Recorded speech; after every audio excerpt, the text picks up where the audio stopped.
Welcome back, folks, to this week's edition of the Friday Five. As always, Scott LaFlamme here, bringing you some new information that you might want to learn a little bit more about. Now, as we were preparing for this week's Friday Five, we realized, me and Leo, the man behind the camera, realized that October makes 1 year of doing the Friday Fives, mostly weekly. And it gave us some time to reflect on how powerful this tool has been to share information and, more importantly, get feedback from folks in town. So for those who have watched from the beginning, thank you. To new viewers, welcome. And we hope that this continues to be a great resource to learn a little bit more about what's happening in Yarmouth. So with that, we're going to get into this week's Friday Five.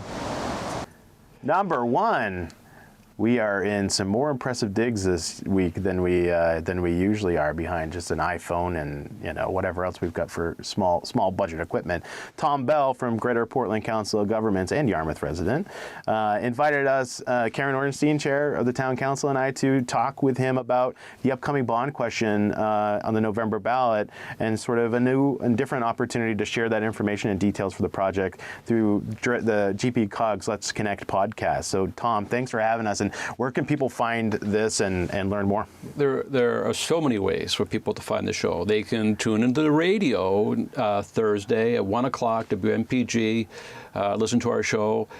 They can listen to our podcast. Just go to whatever podcast station that you like and type in Let's Connect Greater Portland, and the show will come up. It's also going to be available on YouTube. If you go to the town YouTube channel, you'll find it. And it'll also be on the GPCOG website, right on the homepage at gpcog.org. Yeah, it's an amazing podcast and resource for folks. If you haven't checked it out, I highly suggest you do that. But again, we're going to have this as hopefully we'll have a link below or above that you can sort of click and watch the full interview and hopefully learn a little bit more about it. So again, as we come closer to the November bond question, the election, we want to just continue to share information and ask for questions back. So again, if you have any questions or you want to learn more about the project, go to yarmouth.me.us/bond2025. With that, we're going to go on to item number 2.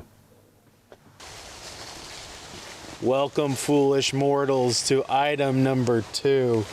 I'm joined with a friendly face here, Maura Gosling from the Yarmouth History Center, and Melina Roberts from the History Center and from the Royal River Community Players, talking about the spooky season. We're here at the Hillside Cemetery, and we're going to talk a little bit about Stroll Haunted Yarmouth. It's that time again, folks, isn't it? That's right. This is the 8th production of Stroll Haunted Yarmouth, so you haven't seen it yet. You got to get your ticket soon. Yeah. Melina, tell us a little bit about how Stroll Haunted Yarmouth came to be and the partnership with the History Center. Yeah, so 9 years ago, I had a really fun idea to tell the history of people who had worked, lived, died here in Yarmouth and are buried here in the cemetery, and I brought it to the History Center. And Maura and Katie were super excited about doing this program. And so every year, Maura is lovely and does all this research for us and presents 12 or so different ideas for people we can tell stories about. And we choose 9 of those, and we have writers who write those stories. And then we have people, then we hire people, or not hire, we get people to come and be actors to tell those stories. So it's a really fun program. Yeah, so folks who haven't participated in previous Stroll Haunted Yarmouths, these are new stories every year, right? New stories every year, and yes. And are they based on sort of new, offerings at the History Center, sort of to continue to tell that story? Yeah, we go through and find interesting graves, interesting locations, and sometimes stories just come to us as we're researching during the year. We kind of put them all in a file and bring them out in February and review some things. And mostly we look for stories that will allow a number of people to be in a scene. We have a lot of children, we have senior citizens. It's a whole range of ages that participate, but we try to bring in the maximum number of actors so we can tell the story and have many people participate. So, can we have any hints towards this year's? Any new offerings that people may want to be a little teased about, or are we going to let folks see for themselves over the next few weekends? Well, we have a character that people might know about. Ooh. A former crossing guard here in town, and she was well known at her church. She'd probably die knowing that we're doing a scene about her, but one of her neighbors wrote the script, and it's really quite lovely, and we're happy to honor her. So. We'll leave more to the imagination coming up. Melina, tell folks how they can buy tickets and when the series are. So the next 2 weekends is Stroll Haunted Yarmouth, this Friday, Saturday, and Sunday, and then the following Friday, Saturday, and Sunday. We do have one accessibility show if you are somebody who can't walk through a graveyard at night easily. You can get tickets to a Sunday show and go see it indoors. Same show, just inside. And you can get those tickets at royalrivercommunityplayers.me or rrcp.me and buy tickets soon because it sells out. Great. Selling out quickly, and it's going to be a beautiful weekend, so it's going to be a great time for it. It's in the evening, it's outdoors, it's unstable ground. Wear your sensible shoes. Can't stand up. Also, there is an exhibit now on display at the History Center that it correlates with the show. It's about all the characters that you find, artifacts from our collection that belong to them or their peers here in Yarmouth. So it's a kind of a great, if you want to continue getting to know a little bit of the characters or do a little pre-gaming at the History Center, find out who you're going to be watching. We're open Tuesday to Saturday, 10 to 4. Awesome. Well, thank you both for participating this week. If you haven't gotten your tickets already, get them quick while they last. And as always, check out the Yarmouth History Center for all things Yarmouth. So with that, we're going to go on to item number 3. Number 3, I am so excited to add a new character to the Friday 5 canon. I'm here with David Madsen. Earlier this month, David joined the town of Yarmouth as our new public works director, just in time for winter, right, David? Absolutely.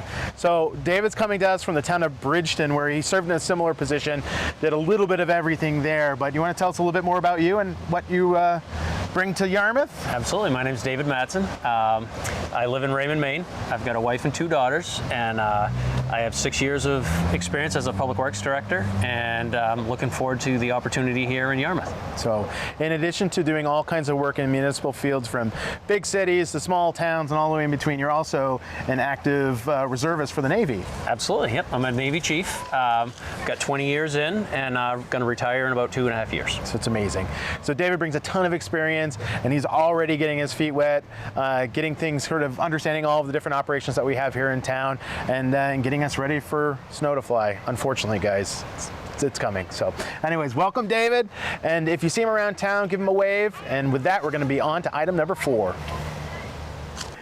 Number 4. Now, for the last several weeks, we've been including, and maybe shoehorning it in towards the end of our Friday Fives, but late this summer, the town council started a pretty regular coffee with counselors event where it's a no RSVP, no agenda, just an opportunity to sit down with town counselors, share your thoughts, ask questions, and learn more about what's going on here in town. So they've been so successful that the council is going to continue to hold them. We've got one next week and a couple more in November planned. So make sure somewhere around here we'll put in those dates and locations. So if you're interested in joining, again, don't need to tell us, don't need to RSVP, just show up and share your thoughts. So with that, I'm going to enjoy my cup of coffee. As always, we're wrapping things up this week at HQ with a town council primer and recap. So last night, the town council held their voting meeting for the month of October, and normally there would be a week or two in between our voting meeting and the next month's workshop meeting, which is the first Thursday of each month at 7 o'clock in the log cabin. However, getting a little bit of an earlier jump on the budget process this year, and the town council will be joined by members of the school committee in a joint workshop next Thursday at 7 o'clock p.m. in the log cabin to get a sort of a jump on the budget process for FY27. To talk about some of the budget pressures that we're dealing with here locally and working through some things that they may want to work together on as we get into more in-depth budget production and deliberation later this spring. So if you're interested in checking that out, I encourage you to attend. With that, we're going to wrap up this week's Friday Five. I hope you enjoyed this edition, and we look forward to bringing you next week's Friday Five with a whole new cast of characters and fun things to review. So with that, have a great weekend. We'll see you next Friday. Bye.